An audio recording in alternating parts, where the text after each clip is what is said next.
So, बच्चों welcome to another chapter of your class 10 mathematics.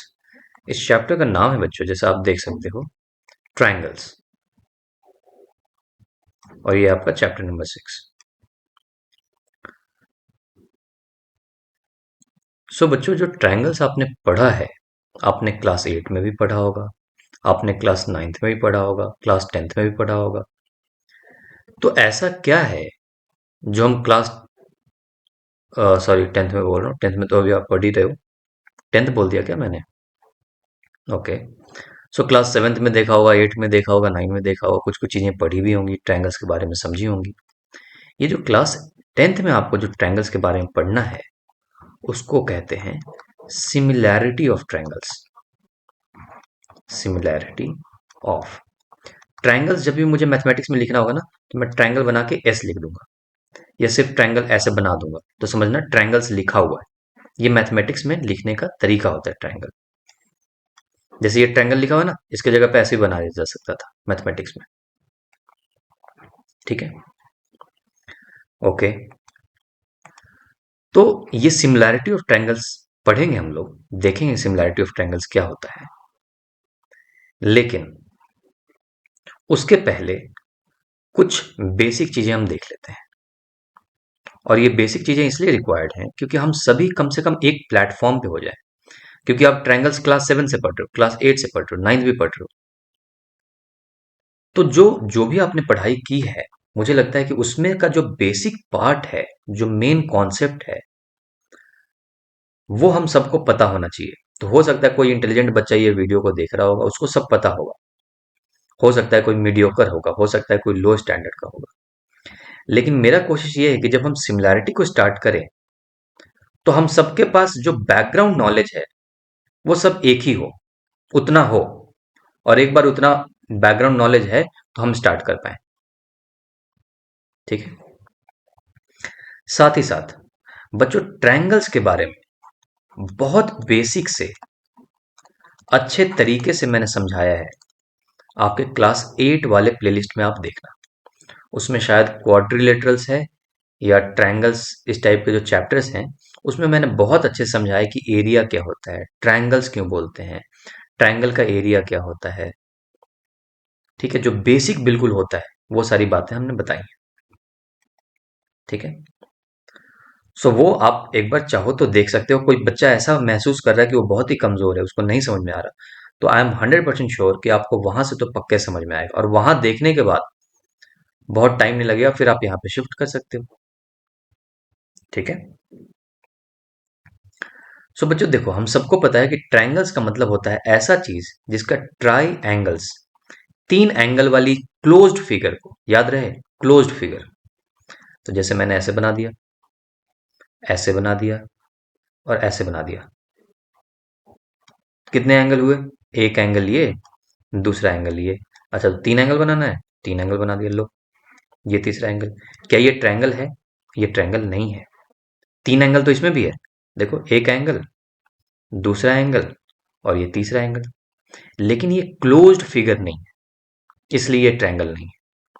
तो sir close करना है ना, लो इसको क्लोज कर देता हूं। ये लो सर, क्लोज कर दिए। क्लोज तो कर दिए, बट एंगल कितना हो गया? एक एंगल, दूसरा, तीसरा, और ये चौथा एंगल। तो हम सबको पता है कि जो ट्रायंगल होता है, उसमें अगर तीन साइड को क्लोज कर दिया जाए, तीन साइड को आपस में क्लोज कर दिया जाए, तो तीन एंगल बना देगा वो। एक, दो, तीन। इसलिए थ्री साइड्स के, तीन साइड के बाउंडेड फिगर, याद रहे बाउंडेड, ऐसा नहीं कि ये ओपन है। ओह, दोनों मिल गया क्या? ऐसा नहीं है कि मैंने यहां से बनाया और ये यहां पे ओपन छोड़ दिया, नहीं। बाउंडेड फिगर बिल्कुल क्लोज होना चाहिए।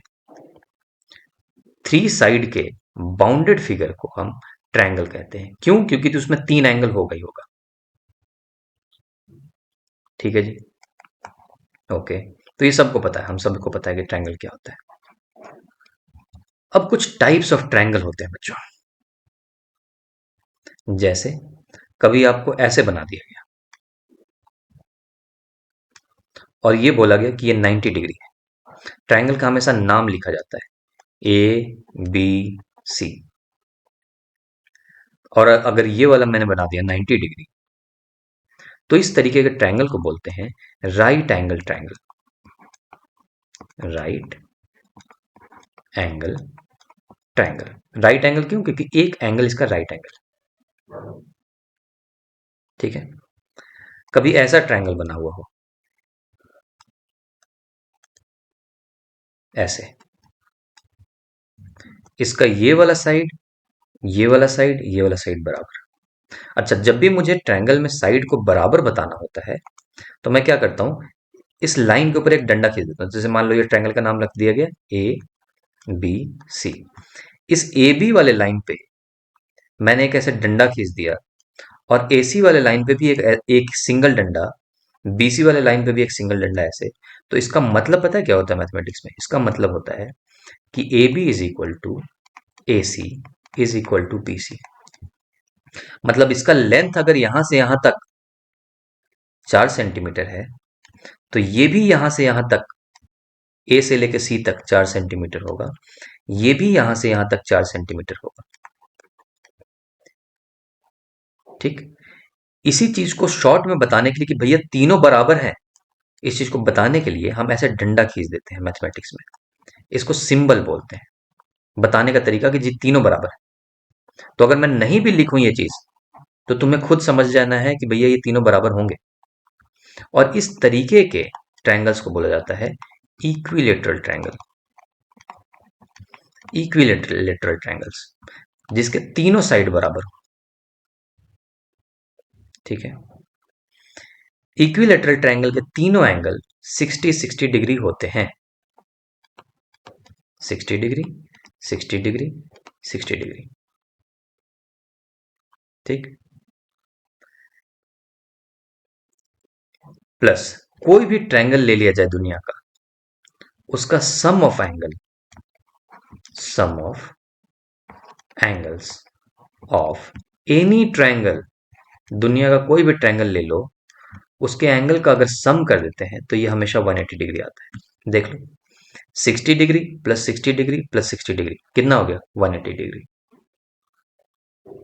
अगर मैं तुमसे कल को कह दूं कि ये वाला एंगल 90 डिग्री है, और मैं तुमसे कह दूं कि ये वाला एंगल जी देखो 45 डिग्री है, ठीक है, और मैं कह दूं कि ये वाला एंगल 60 डिग्री है,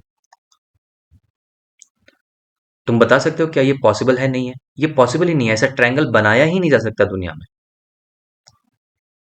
तुम चाह करके भी नहीं बना पाओगे। अपना कंपास उठाओ और बनाने की कोशिश करो जिसमें ये वाला एंगल 60 डिग्री हो, ये वाला एंगल 45 डिग्री हो, ये वाला एंगल 90 डिग्री हो। बना ही नहीं पाओगे। क्यों? क्योंकि देखो 90 degree plus 45 degree plus 60 degree, ये 180 डिग्री से ज्यादा हो गया। 180 डिग्री नहीं हो रहा है, बल्कि तीनों का सम 180 डिग्री होना चाहिए। अगर ऐसा होना ही चाहिए ट्रायंगल में। ठीक है। तो ये सारे बेसिक कॉन्सेप्ट हैं। अगर इसमें भी किसी को डाउट आ रहा है ना बच्चों, क्लास 8 वाली प्लेलिस्ट को आप पक्के से देखना। ओके, ये हो गया बच्चों। और क्या है? हाँ, उसी तरीके से बच्चों अगर कभी ऐसा लिखा हुआ हो ना, जैसे एक ट्रायंगल ऐसा बना दिया और ट्रायंगल पे बोला कि जी ये वाला साइड और ये वाला साइड बराबर है, तो जो भी साइड बराबर होते हैं ना, उसके ऑपोजिट एंगल बराबर होते हैं। तो इस साइड पे मान लो यहां पे तुम आके खड़े हो गए इस लाइन के ऊपर, इसका अपोजिट एंगल क्या होगा? जस्ट इसके सामने तुम्हें कौन सा एंगल दिख रहा है? ये वाला एंगल। तो ये वाला एंगल। ओके। इस साइड पे यहां पे तुम खड़े हो गए, तो कौन सा तुम्हें एंगल दिख रहा है? सामने, बिल्कुल सामने मेरे को ये वाला एंगल दिख रहा है, तो ये वाला एंगल। अगर दोनों साइड बराबर है जी, अगर ये वाला साइड और ये वाला साइड बराबर है, तो इसके जो अपोजिट एंगल है, मतलब ये वाला एंगल और इस साइड के अपोजिट वाला एंगल, ये दोनों एंगल बराबर होंगे। अगर ये थीटा है तो ये भी थीटा होगा।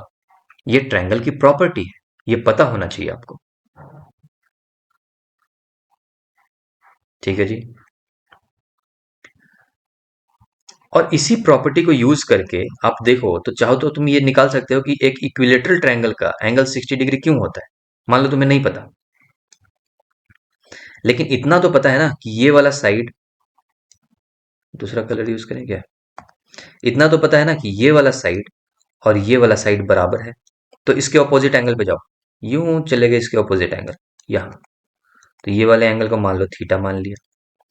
ये वाला साइड इसके जस्ट ऑपोजिट एंगल पे चला जाओ, तो ये भी थीटा होना चाहिए। क्लियर। लेकिन बस इतना ही नहीं है, ये वाला साइड और ये वाला साइड भी बराबर है, तो इस वाले साइड का ऑपोजिट एंगल यूं चला गया थीटा, ये थीटा। तो अगर ये थीटा है तो इस वाले साइड का ऑपोजिट एंगल जो कि ये है, ये भी थीटा ही होगा। अब मुझे पता है कि तीनों एंगल को अगर ऐड कर दिया जाए, theta plus theta plus theta, तो ये टोटल 180 डिग्री देना चाहिए, ये मुझे पता है। और इसलिए तुम थीटा इक्वल टू जब निकालोगे तो 60 डिग्री आएगा। 3 थीटा 3 डिवाइड हो जाएगा 180 से, तो 60 डिग्री आया ना। तो इन्हीं सभी चीजों को यूज करके इसको 60 डिग्री बताया गया कि जी जो इक्विलेटरल ट्रायंगल होगा उसका सारा एंगल 60 डिग्री होगा। मैंने सिर्फ एक लिख दिया, सारा चीज अज्यूम कर लेना। ठीक है। उसी तरीके से बच्चों आपके पास और भी तरीके के ट्रायंगल्स होते हैं, वो यहां बना देते हैं। इसको एक डब्बे में डाल दो, इसको एक डब्बे में क्लोज कर देते हैं।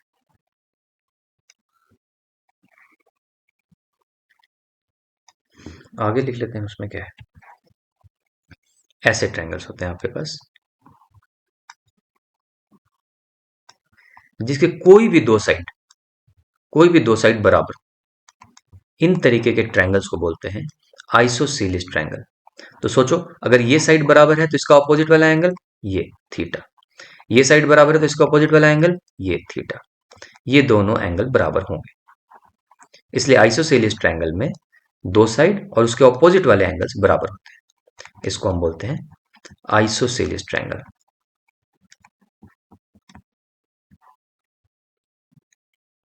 Iso isosceles triangle. उसी तरीके से कुछ ऐसा भी ट्रायंगल होता है जिसके कोई भी साइड बराबर बराबर ना हो, बस ट्रायंगल है।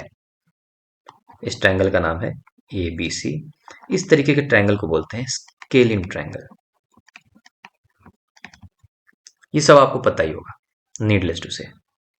अब एक इंपॉर्टेंट बात यह है समझने की, जो एरिया ऑफ ट्रायंगल होते हैं वो लिख लेते हैं यहां पे।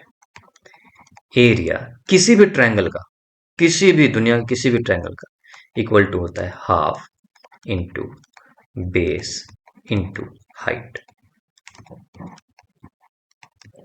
ठीक है जी। तो जैसे राइट एंगल ट्रायंगल की बात करते हैं, अच्छा हाइट मतलब ये हुआ बच्चों कि जैसे मान लो एक टावर ले लो, जो फोन वाले टावर होते हैं ना, सेल टावर, ऐसे बड़े से जमीन पे ऐसे ऐसे उसमें चढ़ने के लिए बना हुआ होता है ऐसे। ठीक, एक टावर ले लिया, या कुतुब मीनार या कोई भी हाइट वाली बिल्डिंग। इसकी हाइट कैसे मेजर करते हो तुम? हाइट कैसे मेजर करोगे? यहां पे कुछ एक रस्सी को लटका दोगे, है ना, और यहां से बिल्कुल स्ट्रेट जमीन के ऊपर एक डंडा या एक रस्सी ऐसे लटका हुआ होगा, और ये जो रस्सी का जितना लेंथ होगा इसी को मैं हाइट बोलूंगा, ना कि इस वाले लेंथ को, ये जो टावर के साथ साथ जा रहा है। कोई आदमी बोले कि मैं इस टावर के ऊपर ऐसे चढ़ जाता हूं और ऐसा चढ़ते हुए इसको मैं नापता रहूंगा स्केल से, तो ये हाइट नहीं हुआ टावर का। टावर का हाइट का मतलब होता है कि जमीन से कितना ऊपर है, और उस चीज को नापने के लिए हमेशा परपेंडिकुलर लाइन चाहिए। तो अगर मैं इसकी हाइट बोलूं तो हमेशा एक परपेंडिकुलर लाइन, यहां से बिल्कुल एक परपेंडिकुलर नीचे तक, यही हाइट कहलाएगा। ऐसा नहीं कि मैं इसके ऊपर चढ़ के जा रहा हूं और मेजर करता हुआ जा रहा हूं कि कितना है, यह हाइट नहीं है इसकी। ठीक है, तो क्लैरिटी होगी हाइट की। तो उसी तरीके से जब भी हम ट्रायंगल की बात करते हैं तो हाइट मतलब कि ये कितना ऊपर है। जैसे ये ट्रायंगल है, अगर मैं इस जमीन यहां पे खड़ा हूं ए बी के ऊपर, तो ये सॉरी बी सी के ऊपर, इस वाले पे, तो ए कितना ऊपर है, तो इस हाइट को जानने के लिए मुझे यहाँ पे परपेंडिकुलर बनाना पड़ेगा, ऐसे ये परपेंडिकुलर बनाना पड़ेगा। या यूं कहें तो लोग क्या करते हैं, परपेंडिकुलर अंदर भी बना देते हैं, ऐसे ऐसे बना देते हैं, देखो ऐसे परपेंडिकुलर लाइन बना दिया, तो ये वाली जो लाइन बनी ये हाइट हो गई, इसको हाइट बोला गया। तो राइट एंगल ट्रायंगल में बहुत आसान है। राइट एंगल ट्रायंगल में अगर इसका एरिया लिखना हो तो हाफ इंटू कोई भी बेस ले लो। अगर मैं बीसी को ए बेस ले लूं तो हाइट क्या हुआ कि ए कितना ऊपर है, तो ए भी हाइट हो गया, तो half into BC into height. इसी चीज को मैं ऐसे भी लिख सकता था, अगर मैंने ए बी को बेस मान लिया तो मैं देखूंगा कि मैं यहां पे खड़ा हो गया ए बी के ऊपर, तो मैं देखूंगा सी कितना ऊपर है, सी वाला पॉइंट। तो ये कितना ऊपर है जानने के लिए मुझे परपेंडिकुलर बनाना पड़ेगा, ये तो ऑलरेडी परपेंडिकुलर है। तो मैं इसको ऐसे भी लिख सकता हूं, हाफ इंटू, अगर मैंने ए बी को बेस मान लिया तो ए बी, तो बी सी हाइट हो जाएगा। इतना ही नहीं, अगर मान लो ए बी बेसी नहीं दिया हुआ है क्वेश्चन में, कुछ और तरीके से दिया हुआ है, मान लो ये ए सी दिया हुआ है और आपको ए सी पे आप खड़े हो गए, तो आपको क्या पता करना है कि बी कितना ऊपर है, बी वाला पॉइंट। इसको पता करने के लिए एक परपेंडिकुलर लाइन आपको चाहिए, मान लो ये दिया हुआ है हाइट, तो भी आप इसी ट्रायंगल का एरिया आप लिख सकते हो, हाफ इंटू बेस, बेस अब ए सी है, इंटू हाइट, ये वाला। मैं ये सारी बातें आपको क्यों बता रहा हूं, क्योंकि इसी ट्रायंगल में बेस्ड ऑन द सिचुएशन हो सकता है कभी क्वेश्चन में ये दिया हुआ हो और ये वाला लाइन दिया हुआ ए सी और हाइट दिया हुआ हो, कभी ए सी और ए बी दिया हुआ हो। तो मैं ये बोलना चाह रहा हूं कि आपको कंफ्यूज नहीं होना है। ये मत समझना कि राइट एंगल ट्रायंगल का जो एरिया होता है सिर्फ ये बेस इंटू हाइट, ये वाला ए बी मतलब B C into A B होता है, नहीं। कोई सा भी बेस पता हो मुझे, बस उसके ऊपर का हाइट मुझे चाहिए, अगर वो भी पता हो तो मैं एरिया लिख दूंगा। इसलिए मैंने लिखा है एरिया ऑफ एनी ट्रायंगल, किसी भी ट्रायंगल का एरिया ऐसे निकाला जा सकता है, half into base into height. उसी तरीके से तुम देखो इक्विलेटरल ट्रायंगल का, अगर मुझे ये वाला बेस मालूम है बी सी, तो मैं लिखूंगा half into base B C into height. लेकिन मान लो किसी सिचुएशन ऐसा है कि मेरे को ये बी सी नहीं पता, ये वाली हाइट भी नहीं पता, सिचुएशन मतलब ऐसा क्वेश्चन में है कहीं, और ए सी पता है, ये वाला ए सी साइड पता है, और ये वाली हाइट पता है, ये वाली हाइट पता है बी तक, इसको एच मान लिया जाए, तो इसी ट्रायंगल का एरिया ऐसे भी निकाला जा सकता है, half into A C into height, ये वाली एच दी हुई है।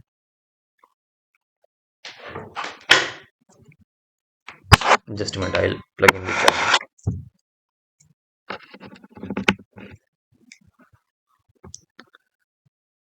सो बच्चों मैं ये कह रहा था कि आपको कंफ्यूज नहीं होना चाहिए, ये बिल्कुल क्लैरिटी होनी चाहिए कि मैं कोई सा भी बेस उठा लूं, बस समहाउ मुझे हाइट पता चल जाए तो मैं एरिया ऑफ ट्रायंगल लिख दूंगा।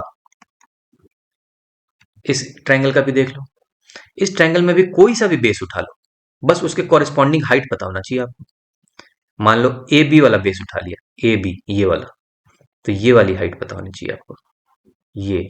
और हाइट मतलब कोई भी नहीं, वही लाइन जो कि परपेंडिकुलर हो इसके ऊपर, ए बी के ऊपर।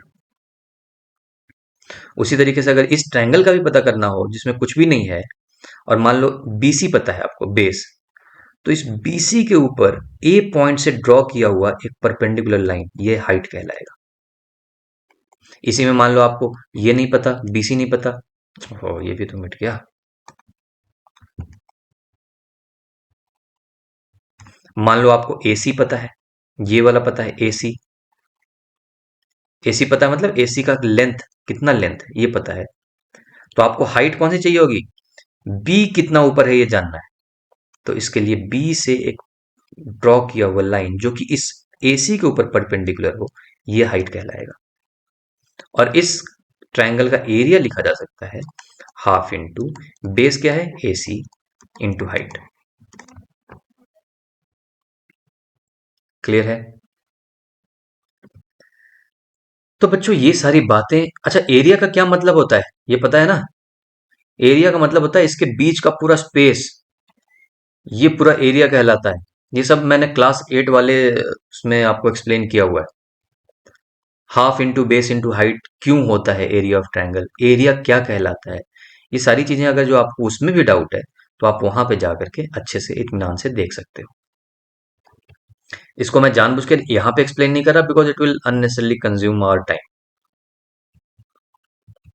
ओके, अब हम बिल्कुल बेसिक पे रेडी हैं। एक पॉइंट और है बच्चों जिसको बोलते हैं congruence of triangle, congruence of triangles. And congruence of triangle से हम क्या समझते हैं, देखो यहाँ पे ट्रायंगल नहीं लिखा हुआ, ट्रायंगल्स है। हमेशा जब भी कॉन्ग्रुएंस की बात होती है तो हमेशा दो ट्रायंगल की बातें हो रही हैं, एक ये ट्रायंगल और मान लो मैंने एक ऐसा ट्रायंगल बना दिया। और कॉन्ग्रुएंस का मतलब ये है कि क्या ये वाला ट्रायंगल जिसका नाम रख दिया जाए मान लो ए बी सी, और मान लिया जाए इसका नाम रख दिया जाए पी क्यू आर, क्या A B C and P Q R दोनों एग्जैक्टली बराबर हैं? एग्जैक्टली बराबर का मतलब क्या ये बिल्कुल डुप्लीकेट है इसका? इस ट्रायंगल को उठा करके अगर इस ट्रायंगल के ऊपर रख दिया जाए तो क्या बिल्कुल ओवरलैप कर लेगा? अगर ऐसा कर पा रहा है तो मैं बोलूंगा ये दोनों ट्रायंगल कॉन्ग्रुएंट है। और कॉन्ग्रुएंट ऐसे लिखते हैं मैथमेटिक्स में, जैसे इक्वल टू मुझे बताना होता है तो कैसे बोलता हूं मैं, x इक्वल टू 4, तो ये इक्वल टू का साइन है, बिल्कुल बराबर है। लेकिन दो फिगर को अगर बोलना होता है कि कॉन्ग्रुएंट है एग्जैक्टली, तो मैं इक्वल टू के ऊपर ऐसे बना देता हूं, ये कॉन्ग्रुएंट। तो कहने का मतलब ये है कि इन दोनों का शेप साइज सब कुछ बराबर है, डुप्लीकेट है एकदम।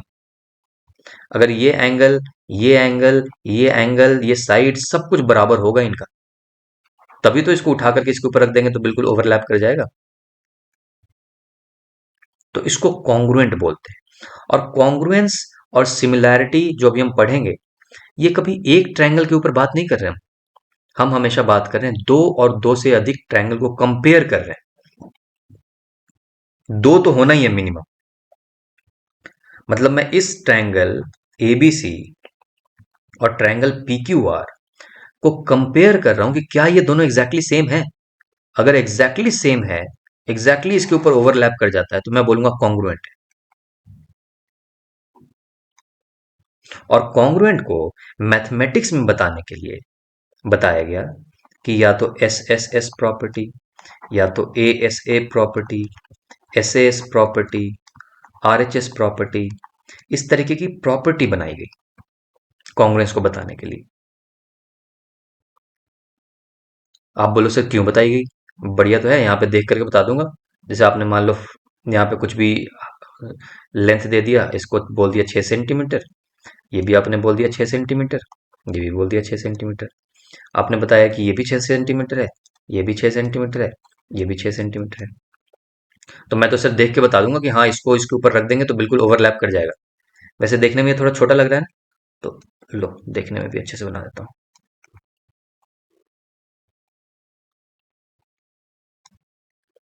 लो, अब तो नहीं लग रहा छोटा। 6 centimetre, 6 centimetre, 6 centimetre, P Q are, इसको उठा के इसके ऊपर रख दें तो ओवरलैप कर जाएगा। तो सर देखने में जब सब कुछ पता ही चल जा रहा है तो ये सब क्यों बनाया है, S S S, A S S S S, R H S, ये सब क्यों बनाया हुआ है? बच्चों क्या है कि प्रॉब्लम यहीं पे है कि देख करके हर चीज नहीं बताया जा सकता। जैसे मैं आपको एक ऐसा ट्रायंगल दे दूं, ठीक, ये 90 डिग्री है, मैंने बोल दिया कि जी ये 4 सेंटीमीटर है, सेंटीमीटर समझ लेना, और ये 5, और मैंने एक ऐसा ट्रायंगल बना दिया, मैंने बोला ये 90 डिग्री है, ये है 4, ये है 5, ठीक है, या इस 5 को भी हटा करके यहाँ 5 कर देते हैं। अब मैं आपसे पूछूं कि triangle A B C and P Q R ये कॉन्ग्रुएंट है क्या? तो तुम बोलोगे सर इसको उठा करके इसके ऊपर रख देते हैं। हाँ, इस वाले को उठा के इसके ऊपर रख दो। सर ये तो ओवरलैप नहीं कर रहा। तो ये प्रॉब्लम मैथमेटिक्स का नहीं है, ये प्रॉब्लम हमारे देखने में है। ये ओवरलैप कर रहा है। ये अगर मैथमेटिक्स से पूछोगे तो ये दोनों कॉन्ग्रुएंट है। कैसे ओवरलैप कर रहा है? इस वाले ट्रायंगल को ऐसे नीचे की तरफ घुमा दो और फिर इसके ऊपर रख दो, इस वाले ट्रायंगल पे ओवरलैप कर जाएगा। और इसी सब डाउट को दूर करने के लिए जो मेरे पास तरीके बनाए गए, वो ये सब तरीके बनाए गए, S S S, A S S S S, R H S.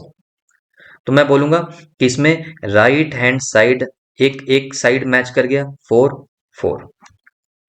Hypotenuse 5 है, हाइपोटेनियस 5 मैच कर गया। एंगल 90 डिग्री है, एंगल 90 डिग्री मैच कर गया। तो मैं बोलूंगा कि ये आरएचएस प्रॉपर्टी से ये दोनों ट्रायंगल कॉन्ग्रुएंट है। अब मुझे देखने की जरूरत नहीं है, अब मुझे दिमाग लगाने की जरूरत नहीं है कि जी इस वाले ट्रायंगल को ऐसे घुमा दिया जाए और फिर इसके ऊपर रख दिया जाए तो ओवरलैप करेगा कि नहीं करेगा। ये इतना दिमाग लगाने की जरूरत नहीं है अब मुझे, बल्कि मैं इस प्रॉपर्टी की मदद से, आरएचएस प्रॉपर्टी की मदद से मैं बता दूंगा कि हाँ ये कॉन्ग्रुएंट होगा ही होगा। या मान लो ये 5 नहीं दिया होता, ये दिया होता 5 यहाँ पे, और सॉरी ये 4 और ये 5 यहाँ पे दिया हुआ होता, तो भी ये दोनों कॉन्ग्रुएंट है। अभी भी मुझे दिमाग लगाने की जरूरत नहीं है। अब मैं क्या करूंगा, मैं एक साइड उठाऊंगा, मैं बोलूंगा ये वाला साइड और ये वाला साइड बराबर है जी। एक साइड मिल गया, ठीक है। फिर मैंने देखा एक एंगल 90 डिग्री है, ये भी 90 डिग्री है, तो एक एंगल मिल गया बराबर। फिर ये वाला साइड और ये वाला साइड बराबर मिल गया, एक और साइड बराबर मिल गया। तो मैं बोलूंगा एस ए एस प्रॉपर्टी के वजह से ये दोनों ट्रायंगल कॉन्ग्रुएंट है, ये ट्रायंगल और ये ट्रायंगल। तो बेसिकली मैथमेटिक्स में कुछ तरीके बनाए गए हैं जिसमें आपको दिमाग लगाने की जरूरत नहीं है। अगर ये तरीके पे फिट हो रहा है तो तुम कह दो कि ये दोनों ट्रायंगल कॉन्ग्रुएंट है। और कॉन्ग्रुएंट का मतलब याद रहे कि एग्जैक्टली सेम, इसको उठा करके इसके ऊपर रख दिया गया तो एग्जैक्टली ओवरलैप कर जाएगा, सेम टू सेम होगा। ठीक है। इसी तरीके से अगर एक मैं ऐसा सर्कल बनाऊं, मैं बोलूं बच्चों ये जो सर्कल का रेडियस है ना ये 5 सेंटीमीटर है, और एक और सर्कल बना दूं, इसका भी रेडियस मान लो 5 सेंटीमीटर है। मैं पूछूं कि ये दोनों कॉन्ग्रुएंट है क्या, तो ये दोनों कॉन्ग्रुएंट है, क्योंकि इस 5 सेंटीमीटर वाले को उठा करके इसके ऊपर रख दिया जाए तो ये एग्जैक्टली ओवरलैप कर जाएगा। हाँ, इसमें कोई प्रॉपर्टी तुम नहीं यूज कर पाओगे, S S S S, R H S, क्योंकि ये जो प्रॉपर्टी बनी हुई है ये ट्रायंगल के लिए बनी हुई है। सर्किल के लिए आपको कोई प्रॉपर्टी नहीं बताया गया, नहीं पढ़ाया गया। लेकिन अगर किसी मैथमेटिशियन से पूछोगे कि क्या ये दोनों कॉन्ग्रुएंट है, तो बोलेगा हाँ कॉन्ग्रुएंट है। तो जो कॉन्ग्रुएंट की जो बेसिक डेफिनेशन है वो यही है बच्चों, ये S S S, A S A, R H S ये सब नहीं है। वो ये डेफिनेशन ये है कि इसको उठा के अगर इसके ऊपर रख दें तो ओवरलैप कर जाएगा, एग्जैक्टली सेम टू सेम होगा, और इसलिए हम बोलते हैं कि कॉन्ग्रुएंट है। लेकिन हाँ, स्पेसिफिकली अगर ट्रायंगल्स को कॉन्ग्रुएंट पता करना है दो ट्रायंगल के बीच में कि बिल्कुल सेम है कि नहीं, तो मैं ऐसे कर लूंगा। ये मेथड हमें पढ़ाया गया है, ठीक है। याद रहे कॉन्ग्रुएंस कभी भी एक ट्रायंगल के का जिक्र नहीं हो रहा है, यहाँ पे हमेशा दो ट्रायंगल की बातें हो रही है। इन दोनों ट्रायंगल के बीच में कॉन्ग्रुएंस, क्या ये दोनों सेम है, नहीं है, और सेम है कि नहीं चेक करने के लिए ये सारे प्रॉपर्टीज है, ठीक है। इसी तरीके से सिमिलैरिटी को भी हमेशा दो ट्रायंगल के बीच में चेक किया जाता है। Similarity of triangles,